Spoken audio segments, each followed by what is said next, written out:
Hello दोस्तों, मैं Aryan Shukla, business advisor and founder online business workshop.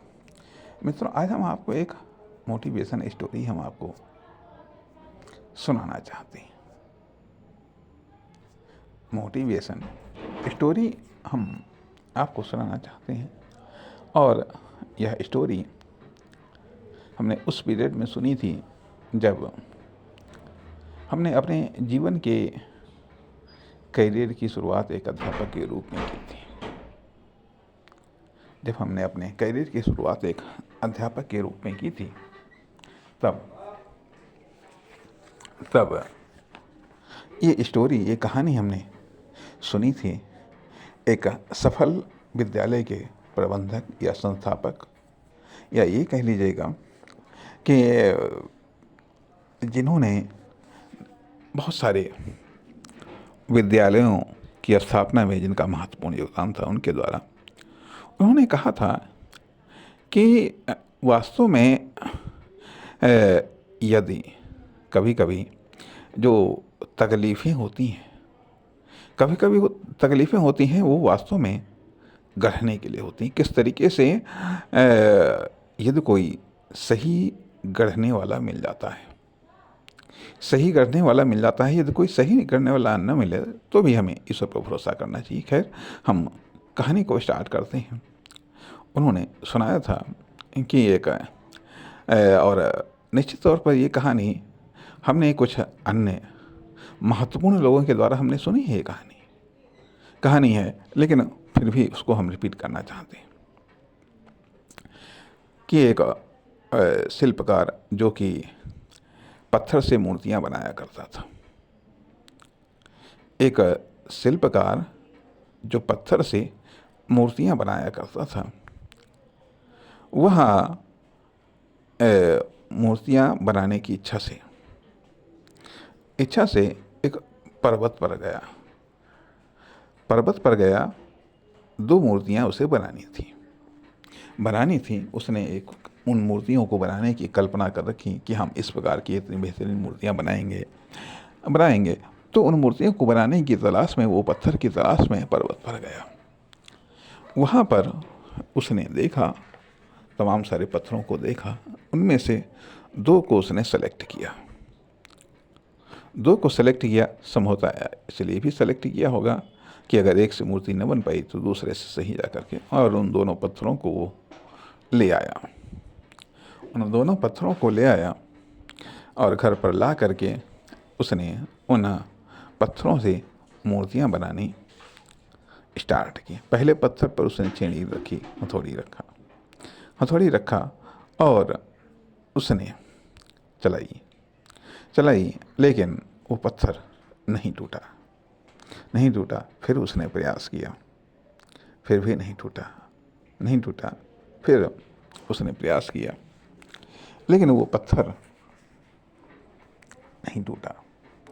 शिल्पकार ने कहा कि आखिर ये पत्थर टूटता क्यों नहीं? तो पत्थर ने कहा कि नहीं, हम नहीं टूटेंगे, हम नहीं बदलेंगे। हमें छेनी हथौड़ी से कष्ट होता है। तुम हमें चाहे जो बनाना चाहते हो, लेकिन हमको नहीं बनना है। हम जैसे हैं वैसे ही ठीक। हम परिवर्तन लाना नहीं चाहते, हम बदलना नहीं चाहते, हम गढ़ना नहीं चाहते हैं। हम खुद को एक नया आकार नहीं देना चाहते हैं। इन कष्टों की कीमत पर हम खुद को कोई महत्वपूर्ण हो या ना महत्वपूर्ण हो, हमको बदलना ही नहीं। हम जैसे हैं वैसे ही ठीक। कभी कभी हमारे स्वजन लोग हमें बदलना चाहते हैं, लेकिन तब हम कहते नहीं हैं, हमको वैसे ही ठीक। लेकिन कहीं पर गलत है। तो उसने कहा कि हम नहीं टूटेंगे, ना हम बदलेंगे, हमको जैसा है वैसा ही पड़ा रहने दो। शिल्पकार ने प्रयास किया, लेकिन जब उसने इनकार कर दिया, नहीं वो टूटा, तो उसने कहा ठीक, कोई बात नहीं। उसने उसको बदलना छोड़ दिया। दूसरे पत्थर पर उसने उस पत्थर की मूर्ति बनाने का प्रयास किया। छेनी हथौड़ी चलाने लगा, लेकिन उस पत्थर ने कोई टस से मस नहीं किया। उसने कहा, जैसे आप मुझको तोड़ना चाहते हैं, जैसे आप मुझको जो भी आकृति बनाना चाहते हैं, हम हर प्रकार का कष्ट सहेंगे, लेकिन हम तुम्हारे सपनों को साकार करेंगे। हम तुम्हारे सपनों को साकार करेंगे। आखिरकार शिल्पकार ने उस मूर्ति पर न जाने कितनी छेनी चलाई, न जाने कितनी बार हथौड़ी चलाया, न जाने कितनी बार रगड़ा, न जाने कितनी बार घीसा घीसा अर्थात न जाने कितनी मेहनत की और मेहनत करते करते एक सुंदर भव्य विशाल मूर्ति बन गई। अर्थात एक सुंदर भव्य विशाल कैरेक्टर बनाने के लिए, सुंदर भव्य विशाल विशेषताओं को समायोजित करने के लिए न जाने कितने कष्टों के दौर से हमें गुजरना होता है। तब जाकर के हम एक बेहतरीन कैरेक्टर का निर्माण कर पाते हैं, तब हम एक बेहतरीन आदतों का निर्माण कर पाते हैं, तब हम एक बेहतरीन रुचियों का निर्माण कर पाते हैं। निर्माण कर पाते हैं, आसान काम नहीं है। इसलिए शिल्पकार ने उसको न जाने कितनी जगहों से तोड़ा, तब जाकर के उस पत्थर से एक विशाल भव्य सुंदर और एक प्रख्यात मूर्ति का निर्माण हुआ। अब वह मूर्ति देखने योग्य थी। अब उस मूर्ति को, वो भगवान की मूर्ति थी। अब उस मूर्ति की चर्चा होने लगी। लोग बाग उसको खरीदने के लिए आने लगे और धीरे धीरे वह मूर्ति की चर्चा फैलती चली गई और अंततोगत्वा काफ़ी बड़ी कीमत के साथ वह मूर्ति शिल्पकार ने बेची। एक सेठ आए और उन्होंने एक बहुत बढ़िया कीमत उसको दी, उस मूर्तिकार को दी और उस मूर्ति को उन्होंने खरीद लिया। जब उस मूर्ति को ले करके वो जाने लगे तो शिल्पकार ने कहा आपने इस मूर्ति के पैसे दिए हैं, ये मूर्ति आप ले जाइए, लेकिन हमारा एक अनुरोध है, उसे भी स्वीकार कर लीजिए। सेठ ने कहा क्या अनुरोध है आपका? कहा कि मैं जब पहाड़ पर गया था मूर्ति बनाने की अभिलाषा से तो मैं 2 पत्थरों को मैं लाया था। एक पत्थर से मूर्ति बन गई, दूसरे पत्थर से मूर्ति नहीं बन पाई। हम चाहते हैं कि आप इस पत्थर को भी ले जाइएगा, क्योंकि इससे अब मैं मूर्ति नहीं बना सकता। सेठ ने कहा ठीक, कोई बात नहीं। सेठ ने उस पत्थर को भी ले लिया और चल दिए। जा करके अपने नगर में बड़ा सुंदर भव्य मंदिर बनवाया और उसमें बड़े ही धूमधाम के साथ पूजा अर्चना के साथ में उस मूर्ति की स्थापना की। खैर समय गुजर गया। एक बार शिल्पकार को उधर जाने की इच्छा हुई। वहाँ पर उसने सुना कि एक मंदिर है भगवान का, वहाँ पर मूर्ति बड़ी भव्य है, बड़ी सुंदर मूर्ति है। पता नहीं कि शिल्पकार ने उसको बनाया होगा, निश्चित तौर पर देखने योग्य है। तो शिल्पकार की भी इच्छा हुई कि देखें भाई ऐसी कौन सी सुंदर मूर्ति है जिसकी इतनी चर्चा है। शिल्पकार को खुद ने ये नहीं मालूम था कि वो अपनी ही बनाई हुई मूर्ति के दर्शन करने जा रहा है, लेकिन लोगों की चर्चा ने शिल्पकार को बेबस कर दिया उस मूर्ति के दर्शन करने के लिए। शिल्पकार वहाँ पर गया। जब वो मंदिर की सीढ़ियों को चढ़ रहा था तब आवाज आई जैसे उसे कोई पुकार रहा हो।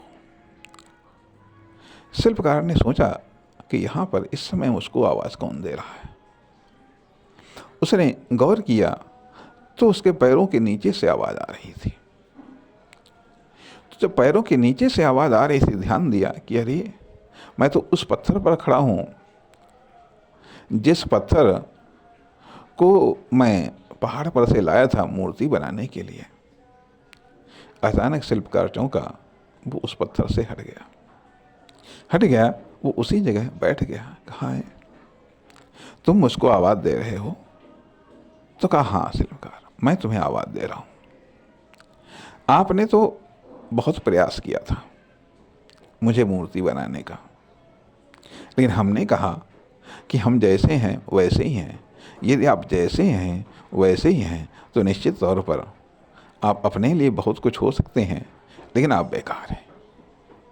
आप यदि जैसे हैं वैसे ही हैं तो फिर आप बेकार हैं। बेकार हैं यदि आप सकारात्मकता के साथ में खुद को नहीं बदलते हैं, तो आप बेकार हैं। तो कहने का अर्थ है कि उस पत्थर ने कहा कि हमने बदलने से इनकार कर दिया था। हमने कहा था हम जैसे ही हैं वैसे ही रहेंगे। परिणाम आज देखो हम कहाँ पर हैं। और आप जिस मूर्ति को के दर्शन करने जा रहे हैं, आप अपनी ही बनाई हुई मूर्ति के दर्शन करने जा रहे हैं। जिस मूर्ति के दर्शन करने जा रहे हैं वह मूर्ति वही है जिसको आपने बनाया था। आज वो देखो कितने भव्य मंदिर में प्रतिस्थापित है। न जाने किन किन तरीकों से उसकी पूजा अर्चना होती है। एक मैं जो बदलना नहीं चाहता था और आज देखो रास्ते में पड़ा हूँ। रास्ते में मुझको रख दिया गया और मुझ पर से पैर रख करके लोग जा रहे हैं। आपने तो चाहा था कि हमें भी वही सम्मान मिले, लेकिन हमने ये कह लिया कि नहीं, हम जैसे हैं वैसे ही रहेंगे। तो वास्तव में जो जैसा है वैसा ही रहेगा, अर्थात वो बेकार रहेगा। अर्थात वह बेकार रहेगा। यदि उसे कीमती बनना है, यदि उसे मूल्यवान बनना है, तो जैसा है वैसा ही उसको नहीं रहना है। जैसा है वैसा उसको नहीं रहना। तो कहा देखो वो जो बदला था जिसने आपकी छेनी हथौड़ी की कष्टों को सहा, आज उसकी पूजा होती है। और हमने आपकी छेनी हथौड़ी के कष्टों को नहीं सहा, तो आज हम पर लोग पैर रख करके जा रहे हैं। कहने का अर्थ यह बनता है कि यदि आप बदलते नहीं हैं,